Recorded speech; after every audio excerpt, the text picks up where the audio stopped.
Hello, everybody. Hi. If you can hear me perfectly fine, please give me some hands up. You need my book, go to praythatthrough.com and you'll be able to order the book for $15 with a $5 shipping, and that's at praythatthrough.com. Thank you so much for your support. Hello, Zora Kisha. Hello. Hey, Arian Johnson. Hey, Tam, I see you. Hello, everyone. I pray that your Thanksgiving was well and you had an amazing time with your family and your friends, and that you did not overeat as much as probably I did, but you wasn't able, you didn't gain any weight while doing it. Let's just say that. Hey, hello. Hi. Hey, Tiffany Montgomery, I see you, girl. Love you. All right, today I want to do a quick scope in regards to how my goodbye saved my life, and this talks about, I'm talking about the journey that I had coming over to ANWA. It was I had been a part of a church for 9.5 years. It was my first church. I got saved during a tent crusade in 2000 of September. And no, actually, I went to the crusade in August, and then I ended up getting saved in October of 2000. And it was my first church. And before I made it over to All Nations Worship Assembly, I was unchurched. I didn't know any Bible, no scriptures, no word. I had no foundation, no basic Christianity development at all. And so this was my first church, and I learned about the word. I learned about salvation and what that meant to me, and I learned about faith, and I learned about how to give, and a heart posture of a leader, and just so many different aspects of the church. I was growing very quickly in the church. When I tell you that it was like a rapid growth, my deliverance came very quick, and I began to pursue God and seek Him with my whole heart, and everything that I wanted to learn. Some things I wasn't able to get within the church, but I always had this seek, and whatever I needed to learn, I would buy books, and I would study, and I would study, and I would study, and I would pray, and I would pose questions, and I invest in myself. And then finally, I was getting into like the 8th year of being a part of the church. I had already discovered the prophetic. I had discovered, been introduced to the apostolic.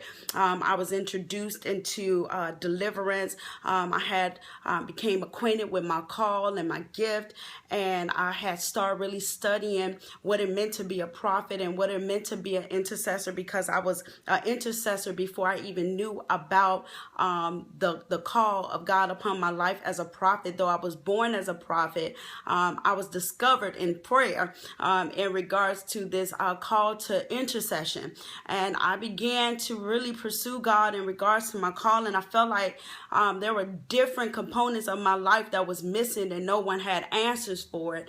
And I felt like spiritually I had capped out.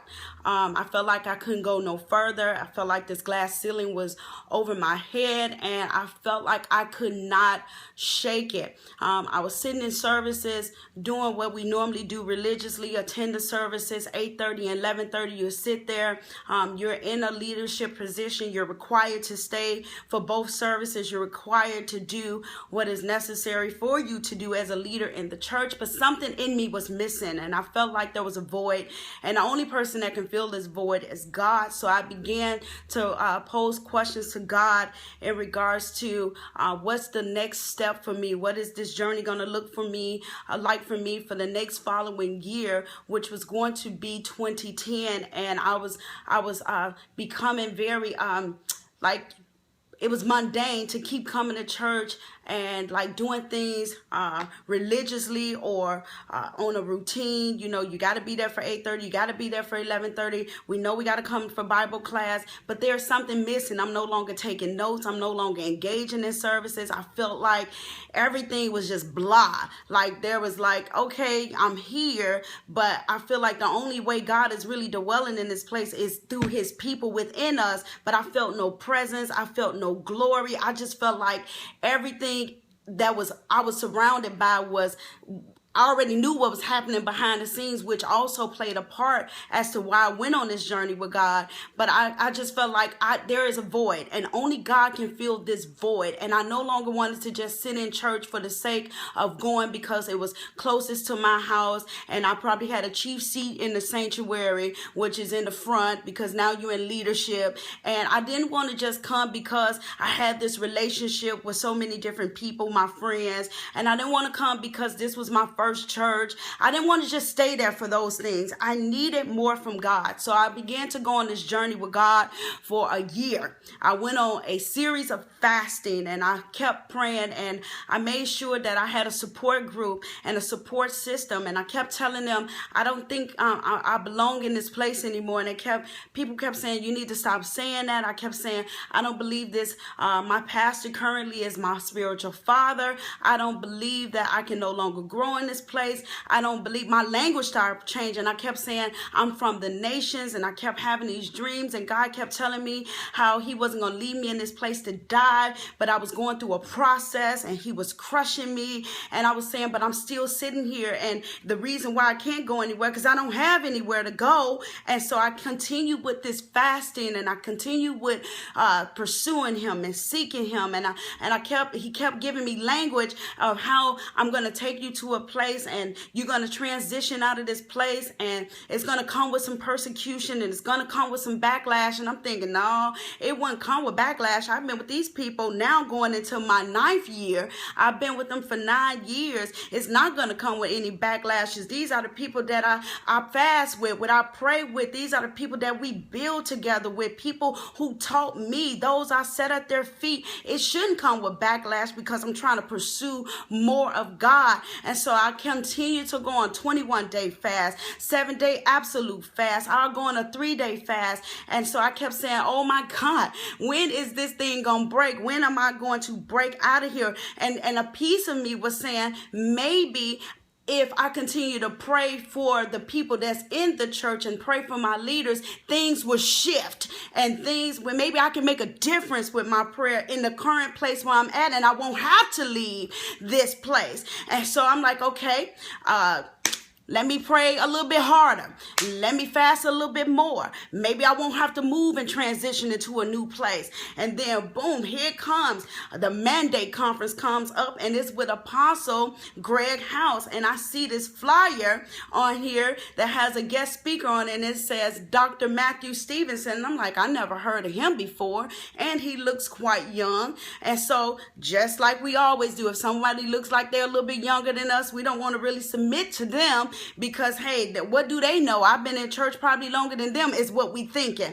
And I'm like, no, I'm going to this mandate because I feel within my heart I'm supposed to be at a conference, and I'm not a conference hopper. So I'm like, I don't know if I really should invest in it, but something is tugging in my heart to go. And I have my own business, and God was like, close down your business for 3 days, attend this service, and I'll give you back every dime that you will miss for having your business closed.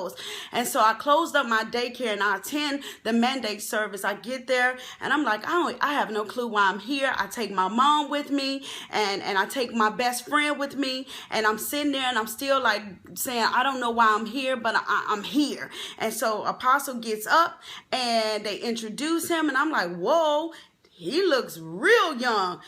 Yeah, they say he got his own church. My God, what is in there? Toddlers? But I was like, okay, let me just continue to see what he had to say. And then he began to talk about my whole life. And I'm like, what is going on here? And as he began to talk, my heart began to open up, and it seemed like I came alive. And I was like, who is he? And this sound that was coming out of his mouth, and I kept telling my friend, he's the one. That is him. Everything that he is saying about me as a prophet, as an intercessor, as an individual, as one who is trying to pursue God and leave the crowd behind, it's him. And she was like, no, that's not him. The one that you sit under today is your spiritual father. You're losing your mind. And I'm like, no. I said, I've been seeking God for a year and I've been waiting for an answer. And I believe that this is it. I believe that he is the person that I'm supposed to sit at his feet. I believe he is the one that I'm supposed to learn from.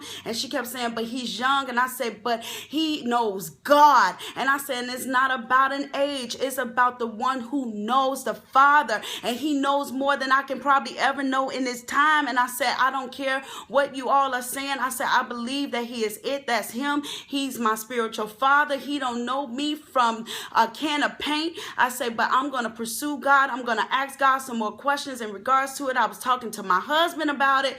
And so my husband, you know, when your husband is also in church with you and he's connected to your spiritual authority, they are very loyal and they're not quick to break bonds. They're not quick to break free, none of those things. And so I was just talking to God about my husband because I knew my husband was not ready to make a transition. So God says you can get more done on your face concerning your husband than you can with him face to face, and that you can't impose your will on him. It's going to have to be me that changes his heart and open up his eyes, that he'll be able to see the very things that you're seeing today. Otherwise, you'll be tapping into witchcraft because you'll be praying against his will. He's not ready to go.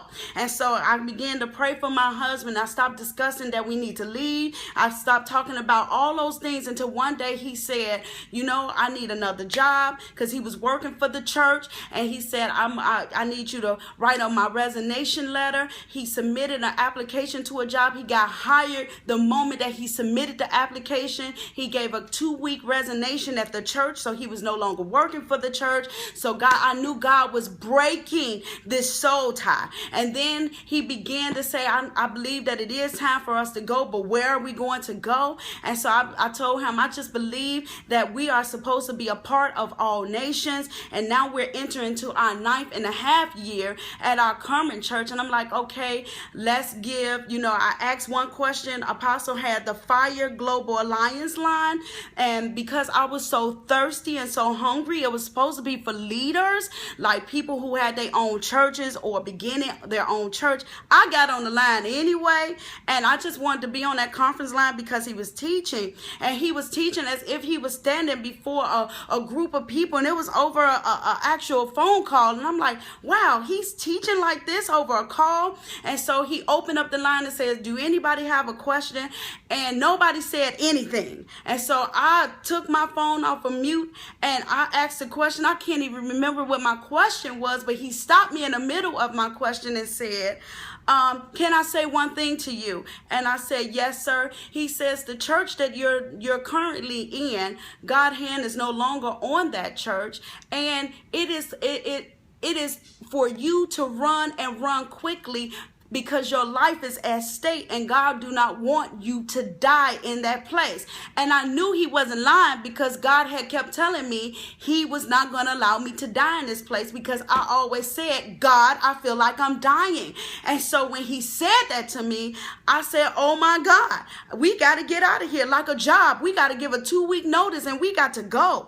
And so I get to the church, and me and my husband, we plan to give our 2-week notice to say why we're leaving and why we're pursuing God, and that it wasn't really personal, although we saw a lot of things in the back and a lot of things behind the scenes. That it was part of that, but majority of that was we wanted more of God, and we knew that we could not get it in the place where we were. We wanted to thrive, we wanted to live, we wanted to grow, and we wanted to tap into God's power and authority and his grace and the anointing that we just could no longer get. And sometimes people believe that when you're in a church for that long, that you can't outgrow a place, you can't outgrow a system, you can't outgrow a people, and you can't outgrow a pastor. And that's not true. true. Some people behind the pulpit, even in the churches that you have been in for years, tend to stop growing. They're just doing the religious thing that they know. Continue to come and continue to serve in the same places. They don't grow. They don't move from spot to spot.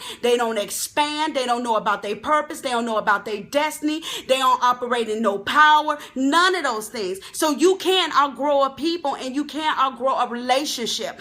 And with people who pursue God, you'll begin to see things that you never seen before when you was in the system. God will start showing you things that's beyond the place where you at today. And so me and my husband, we go and we try to give our 2-week notice, and we couldn't even talk to the pastor. Now here it is. I have been sitting under this leader for 9.5 years, and now my access has been cut off because it had already got out that we were going to leave the church.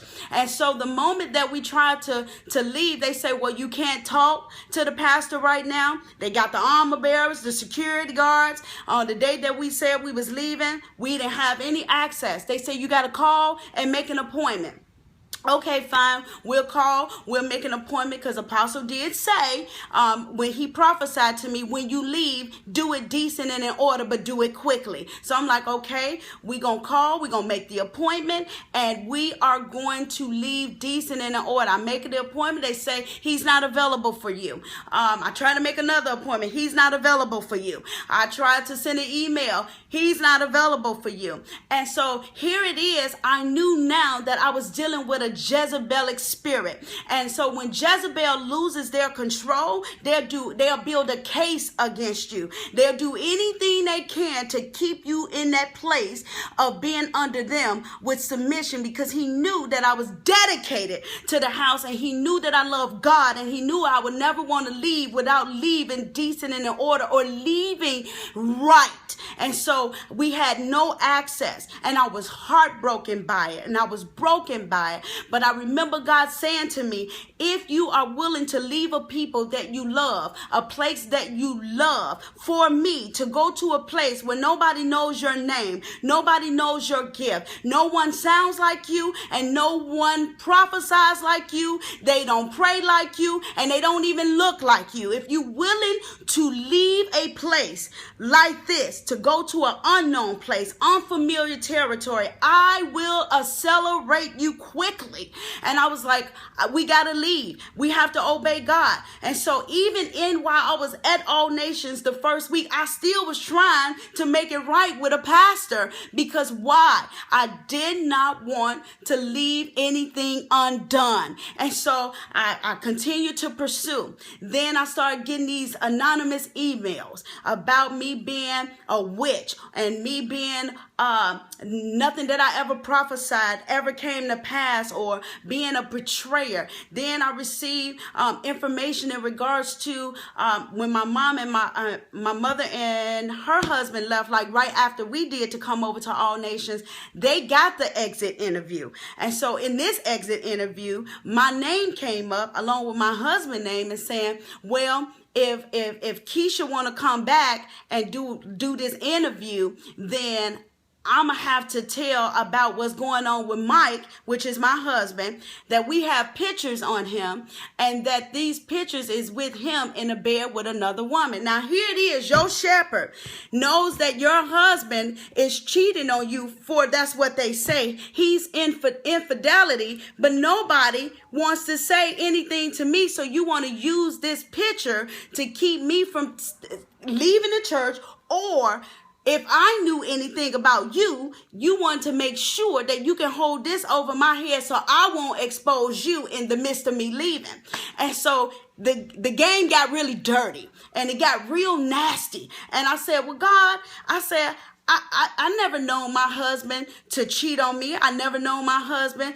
We never missed a $1 in the bank account. He never missed any time with me, and our intimate time was perfect. So if he was cheating with somebody, then she was getting cheated, because she wasn't getting any money. She wasn't getting much time, and I definitely, she wasn't cheating me in the bedroom. So at this point, I went and pursued the pastor at this time, and I said, you know what? I met him in the parking lot. I said, you know what?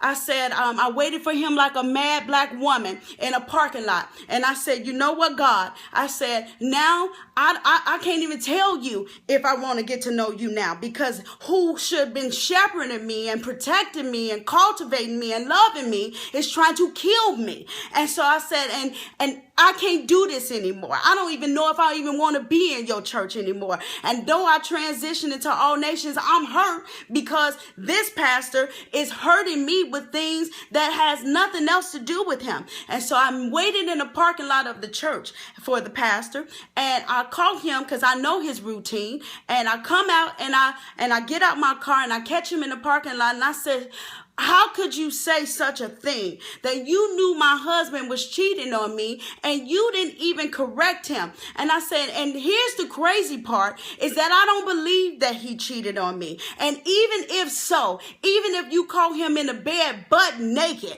I choose in my heart to forgive my husband just so we can move forward and just so you will know that you have no more cards to play.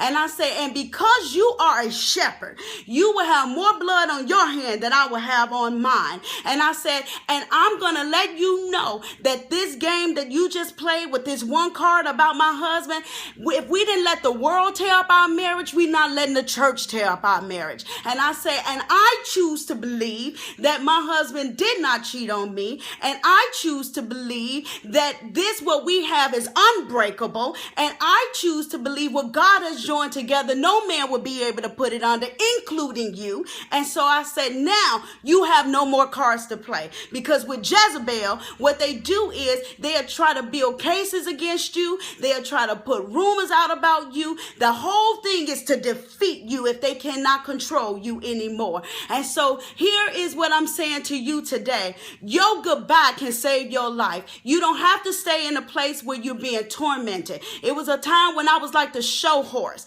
you know, the one that performed well. You did everything well because you was an orphan, so you knew how to perform, and you got the applause of men, and you knew what to say, and you knew how to prophesy, and you knew how to pray, and you knew how to give. But there's a point in your life when it's going to become a void, and you're going to get tired of performing, and you're going to want to get a relationship with God. And when you pursue God and you realize that the current place you're in, and I'm not saying all churches are the same, but I'm saying when you pursue God and you really get to that place where you capped out and you outgrew a place, outgrew a system, and you begin to say, God, I don't want to play with you no more, I promise you, nobody will be able to hold anything over your head. And though you may be persecuted, transitioning out, you can rejoice, because at the end of it is a great reward. If I would have never ever left the place where I'm at today, I wouldn't even know about community, impartation. I wouldn't know what a support system really looks like. I wouldn't even know what it really means to be in a healthy church.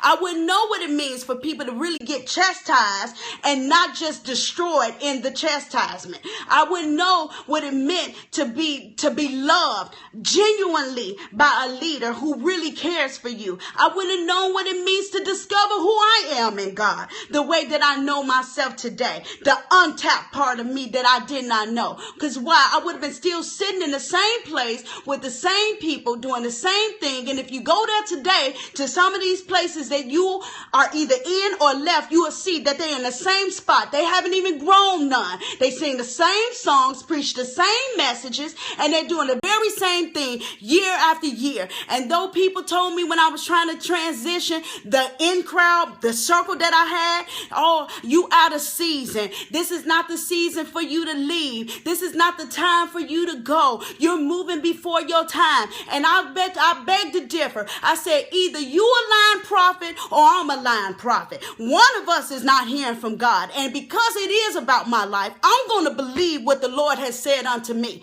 And so it's not because I don't want to believe you, but you didn't go on this journey with me for a whole year and some days fasting and praying. You didn't even know that I was praying in secret. I'm more dangerous in secret than I am in public. I was looking for God to fill a void, and people couldn't do it. The sermons couldn't do it. Money couldn't do it. It was my relationship with God that was at jeopardy, and that's what I needed more than I needed a relationship with people and knowing whether or not if I'm a prophet. I was willing to give it all up just so I can have a relationship with God. So I transitioned out and I went to All Nations. And a lot of people say they don't want to come to All Nations because he's a young preacher. Let me tell you this. Those young people, when I came in there 6 years ago, they was laying hands on the sick, casting out devils, preaching, teaching, prophesying, praying. And what was I doing 9 years ago? I was just dressed up with no power. I knew how to wear the best nylons. I was suited and booted, but I didn't have the type of power that them babies was operating in. I didn't know God the way they knew him. And so I'll tell you this. If you are in the midst of a drought, go on a journey with God. Ask him where you should be. Don't become a vagabond and just leave and hop from church to church. God will send you to a place. I would have never been able to write a manual in the place where I was before, because I would have been still doing the same thing everybody else is doing today. There's no way that I'll be able to lead people in prayer across the globe, because I thought that was the only thing I can do in a secret place. There's no way I'll be able to teach, train the way that I do today and activate people in prayer, because no one would have encouraged me to do that. Did you not know some of these systems that we are in, the gifts are supposed to help build the church, but now today the gifts are tearing up the church. Why? Because people are not confident in their God, so they compete against one another. They're insecure, they're intimidated, and it's like crabs in the same box. Everybody trying to pull one another down versus lifting one another up. And so I tell you today, do not stay in a place that you know God has told you to transition out. If he said leave, he gonna send you to a place. He'll never have you on a journey without taking you somewhere. Even with Abraham, he said leave your country and leave your family and go to a place where I will show you. And so he showed where Abraham needed to go, and he also made provision for Abraham. And even when Abraham lied and got off track, he still realigned his life. So even if you are off track today, God has a way to realign your life. But if he told you to leave a place or leave a relationship or let some things go, be willing to let it go and say bye-bye, because that thing can save your life. The reason why I'm thriving and living the way that I'm living today is because I chose God over a system, over a people, over a relationship. And I did not care about being persecuted. I didn't care about my name being smeared in the streets, because it was. My character was tainted, all of that. But God came and restored all things and made them new. Where dishonor was sown in one place, God sowed honor in another place. Where I was trash in another place, I became treasure in another place. So don't tell me that you don't want to let it go. Some people told me I was going to have to start all over. And I told them I did not care about starting all over. Why? Because I chose to choose God. I wanted to pursue him. I was pursuing the cloud and not the crowd. I wanted God. So if that meant that I had to start all over and nobody knew about my gifts, I was willing to do that. So I say to you, and I encourage you, if God is telling you the only way a void can be filled in your life by pursuing him, I tell you to pursue him. Don't stay in a place because of false loyalties and alliances, or just because that's where your family at, or that's the closest church you are, or that's the first church you went to, or that's the person that ordained you, or that's the person that raised you up, or that's the person that licensed you. I'm saying to you, you better follow God. Your happiness is in there. Your joy is in there. Your strength is in there. The person within you that you have not discovered yet is in there waiting for you to make a transition. It's okay to say bye. People said that the pastor told them, don't be my friend no more. I had at least 8 friends when I left. When I left, I only had 1. So it doesn't matter. God will staff you again. He will give you more friends, and he will give you more people that make up your community and your support system. Some folk, you just got to say bye-bye, and it's okay. Say goodbye today. Whatever that goodbye may be. That might be that ungodly soul tie, that man you with, or that woman with, you know you should not be with. Say goodbye so your life can be saved. Or if you're in a system, a religious system, an old system, say bye. It's okay. God will give you a place to go. And I promise you, he won't disappoint you. You will not be ashamed. And I promise you, you will grow in the place that he takes you. If he didn't send you there, you won't stay and you won't grow. But if he sends you there, you will live, you will thrive. And I'm telling you, you will come alive in the midst of a people, especially if it's in a healthy environment. So today, let today be a day you say goodbye. It doesn't matter what they say. It doesn't matter what they do. They're going to talk about you while you're there, and they're going to talk about you while you're not there. But I'd rather for you to talk about me while I'm not there and be in a place where I'm still living and thriving. Keep talking about me, because it is well with my soul. And God will teach you how to be moved to compassion and mercy the moment that you get out over bitterness. Because that stuff, when you start hearing about stuff like that about your name, you can become bitter. You can hold on to ill feelings and unforgiveness. It breaks trust. And God will start telling you about how you put your confidence in the wrong place. Your confidence and your trust is supposed to be in the Lord. And no matter who breaks trust or confidence, God will restore your heart, and he will heal you, and he will amend that thing, and he'll bring all those pieces back together. And no matter what happens, you'll still be able to pray for them. You'll still be able to intercede for them. And when you see them, you won't have any ill feelings. That's it. That's all. Anything that's God, I'm pursuing. I never, ever let anybody else hold me to a place where God is not. That's it. That's all. I pray to God that this scope encouraged you. Say goodbye that you might save your life, especially when God is in it. Amen. I pray that you got something out this scope. Love each and every one of you. Keep in mind, corporate prayer is canceled for the remainder of this month as the intercessors are resting. And but I'll be back on next Friday at 3 o'clock with another scope. I think I'll do something on the prophetic intercession. We'll try that one. But I wanted to share my story that I don't regret not one moment transitioning out of one church, leaving a people behind to come to All Nations Worship Assembly. It was the best thing I could have ever done. Are we the perfect church? No, but they are perfect for me. That's it. That's all. I discovered a part of me that I have never known before. And I thank God for every leader. I thank God for every person that allowed me to be a part of their life and them being a part of my life. I thank God that I was able to follow God to a place where he dwells. There's nothing like it. I love it. I wake up and I look forward to Sundays. I look forward to our corporate Tuesdays. I look forward to our events, and we do have many. But at the end of the day, we are people who are building. So when we say that we are a safe haven or a safe refuge or people who like to ignite and impart and see people free, it is true. It's not about hype. It is true. I thank God that I'm no longer just bound by an old system, dressed up, trying to just get money and prosper. And at the end of the day, my soul is jacked up. I didn't know about deliverance the way I know about it today until I entered into All Nations Worship Assembly. So when we say we like to roll with you, we roll with you because they rolled with me for years and still roll with me when I need it. So that's my story. I don't change it, and I'm not taking it back. I love it. And I even love even the 9.5 years that I was in another system. Because why? That was the beginning of my relationship with God. And I do not despise my small beginnings. So that's it. That's all. Love you. Bye, babies.